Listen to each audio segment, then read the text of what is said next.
pimpinan Ketua Komisi Pemberantasan Korupsi masa bakti 2019-2023 sebagai ketua.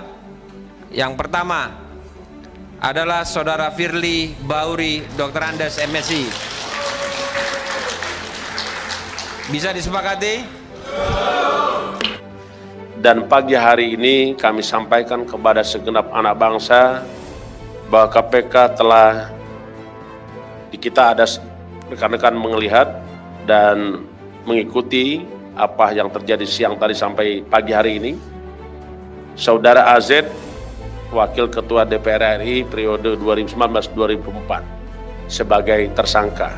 Penetapan Aziz Samsudin sebagai tersangka yang diumumkan Ketua KPK Firly Bahuri menyisakan kesan yang ironis. Bagaimana tidak? Jauh-jauh hari sebelumnya, Aziz Samsudin lah sebagai Ketua Komisi 3 yang menetapkan terpilihnya Firly Bahuri sebagai Ketua KPK. Saat itu bertepatan pada hari Kamis 12 September 2019, Komisi 3 DPR melakukan uji kelayakan dan kepatutan terhadap 10 calon pimpinan KPK. Aziz Samsudin yang memimpin rapat itu sebagai Ketua Komisi 3 DPR, lantas mengumumkan 5 pimpinan KPK yang disepakati bersama selepas tengah malam atau Jumat 13 September 2019. Diskusi, musyawarah dari seluruh fraksi yang hadir, tadi dihadiri oleh para kapoksi dan seluruh perwakilan fraksi-fraksi, menyepakati untuk menjabat pimpinan Ketua Komisi Pemberantasan Korupsi masa bakti 2019-2023 sebagai ketua. Yang pertama adalah Saudara Firly Bahuri Dr. Andes MSI. Bisa disepakati? Bila sebelumnya Aziz Samsudin mengumumkan Firly Bahuri sebagai Ketua KPK, kini giliran Firly Bahuri yang mengumumkan nama Aziz Samsudin tapi sebagai tersangka. Aziz Samsudin diduga memberikan suap ke mantan penyidik KPK AKP Stefanus Robin Patuju.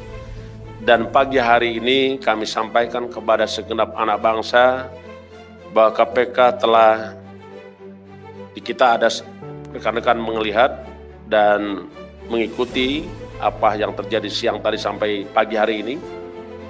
Saudara AZ, Wakil Ketua DPR RI periode 2019-2024 sebagai tersangka terkait dengan dugaan tindak korupsi, pemberian hadiah atau janji dalam penanganan perkara tindak pidana korupsi yang ditangani oleh KPK di Kabupaten Lampung Tengah. Dugaan suap ini diduga berawal dari permintaan Aziz Samsudin agar AKP Robin membantu mengurus penyelidikan KPK yang sedang dilakukan terhadap dirinya. AKP Robin yang kala itu masih menjadi penyidik KPK menyanggupi dan meminta 4 miliar untuk mengurus penyelidikan terhadap Aziz Samsudin dan Aliza Gunado. Robin disebut mengajak pengacara bernama Maskur Husain untuk membantu Aziz Samsudin dan Aliza Gunado. Buntut jeratan KPK itu, Aziz Samsudin mengundurkan diri dari kursi Wakil Ketua DPR RI. Hal itu dilakukan Aziz Samsudin usai dirinya ditetapkan sebagai tersangka kasus dugaan korupsi. Dan kini Aziz Samsudin telah mendekam di balik jeruji besi. Meskipun dulunya dia berperan dalam pengangkatan Firly Bahuri sebagai pimpinan KPK, namun hukum harus tetap ditegakkan. Begitulah logika hukum yang mengenal azas equality before the law. Tidak peduli siapapun yang bersalah, maka dia harus mempertanggungjawabkan perbuatannya secara hukum. Kita berharap asas persamaan di muka hukum ini tidak hanya diberlakukan untuk Aziz Samsudin semata, tapi juga harus diterapkan kepada tokoh-tokoh politik lain yang kasus korupsinya telah terang benderang diketahui publik, namun belum disentuh hingga saat ini. Dari Jakarta, kontributor Indosat News melaporkan.